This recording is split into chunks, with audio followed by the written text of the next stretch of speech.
में उपस्थित यहाँ के जो डायरेक्टर हैं डिक्की सम्राट जी, को डायरेक्टर प्रीतम राज जी, ए.के. झा, रोशन राय, आनंद जी, रंजीत जी, शेर सिंह, पी.के. झा एवं बुद्धा टॉपर अड्डा के जितने भी शिक्षक एवं शिक्षिकाएं हैं उपस्थित, यहाँ हमारे पूर्व प्राचार्य डॉक्टर रुद्र जार नवल जी, प्रोफेसर छोटेलाल पंडित जी, इस विद्यालय के सभी छात्र छात्राएं, उपस्थित सभी अभिभावकगण का मैं अपनी ओर से आज के इस वार्षिकोत्सव कार्यक्रम में हार्दिक स्वागत करता हूं।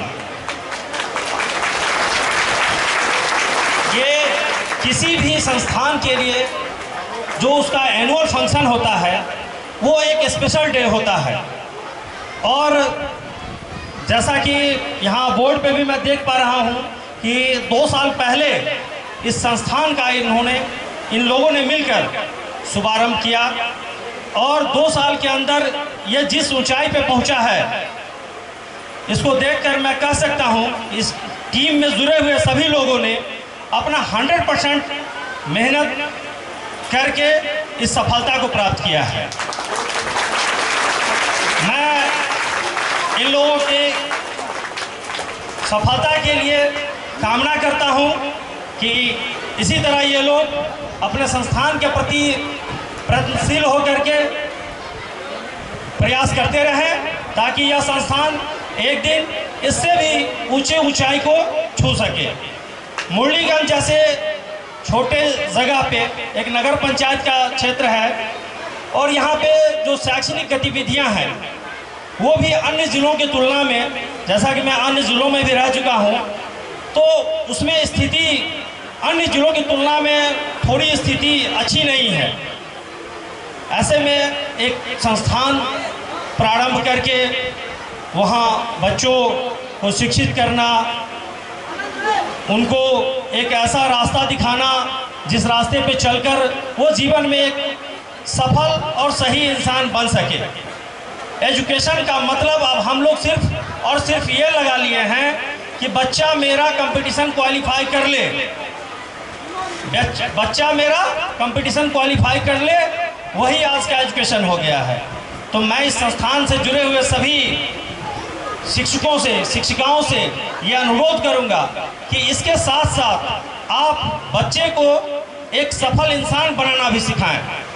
यदि बच्चा सफल इंसान बन गया तो जीवन में निश्चित रूप से वो सफलता को प्राप्त कर लेगा, उसमें कोई दो राय नहीं है। लेकिन सिर्फ और सिर्फ हम उसको जो एजुकेशनल जो पेरीफेरी है हम लोगों का, उसके अंदर ही सीमाट से उसको उसके अंदर ही रख दिए तो हो सकता है कि कल के डेट में उसको व्यावहारिक ज्ञान की कमी हो जाएगी, और जब तक उसको व्यावहारिक ज्ञान नहीं होगा तब तक जीवन में सफलता प्राप्त करना बहुत मुश्किल है।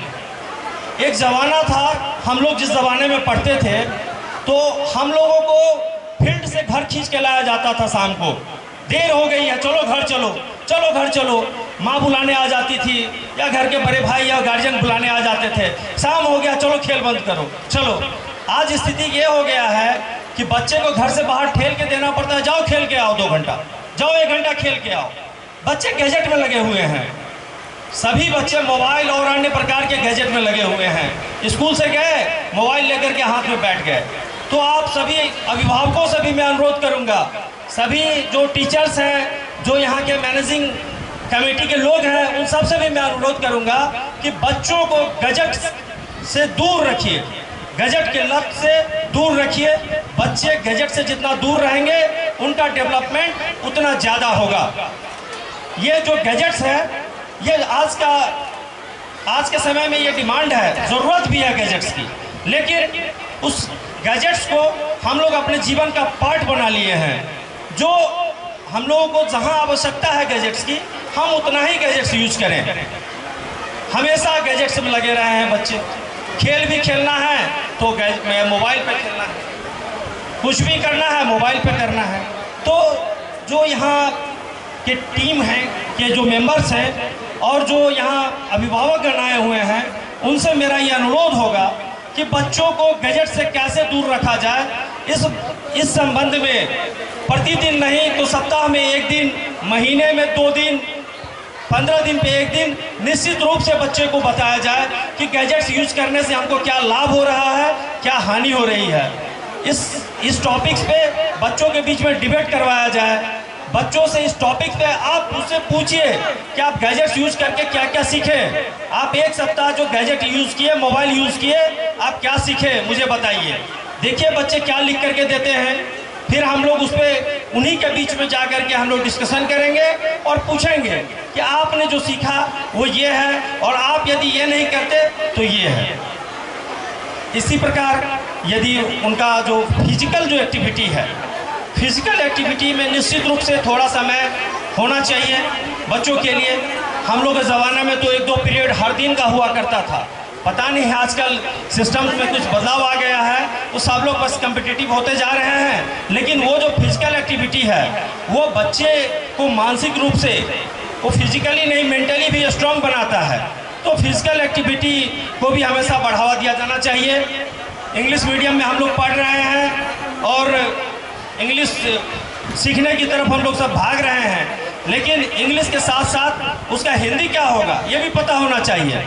आपको आज बहुत सारे बच्चे मिल जाएंगे किसी दुकान पे गए सामान लेने और उनको दुकानदार कह दे, दुकानदार बेचारा कम पढ़ा लिखा लोग यदि हो सकता है हो, और उनको कह दे कि मुझे 22 रुपया तुम दो, तो शायद बच्चा थोड़ी देर के लिए ठिठक जाता है। वो ठिठक जाता है, 22 रुपया क्या होता है।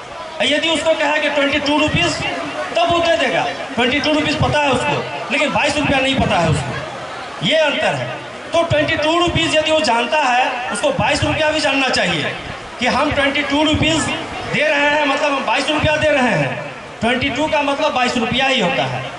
तो इन सब जो छोटी छोटी बातें हैं जो व्यावहारिक रूप से मैं देखता हूँ, महसूस करता हूँ, समझता हूँ, इन सब चीज़ों पे भी आप लोग यदि फोकस करें तो बच्चे का जो भविष्य है और बेहतर होगा। वो इंग्लिश जाने, बेहतर इंग्लिश जाने, लेकिन उसके साथ जो हमारा लिटरली कल्चरली जो हमारा जो रीजनल हमारा लैंग्वेज है, रीजनल चीज़ है, रीजनल जो हमारा कल्चरल एक्टिविटीज़ है, इन सब की भी जानकारी बच्चों को होनी चाहिए। मैं बहुत ज़्यादा समय नहीं लूँगा, बहुत सारे अतिथिगण और बच्चे यहाँ पे मौजूद हैं। मैं बस आप लोगों को यही कहना चाहूँगा कि आप लोगों के प्रयास से मुरलीगंज में एक नई शुरुआत हुई है।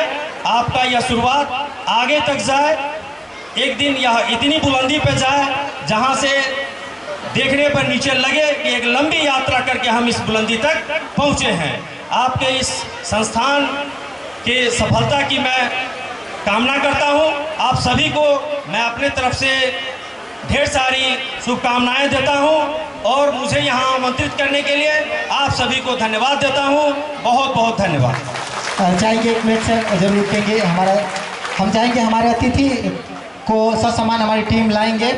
एक छोटा सा, लेकिन जैसा कि वर्तमान परिवेश में हम डिजिटल होते जा रहे हैं, उस पर काफ़ी अच्छा मार्गदर्शन हमारे प्रखंड विकास पदाधिकारी सर ने दिया कि इस तरह हम अपने बच्चों को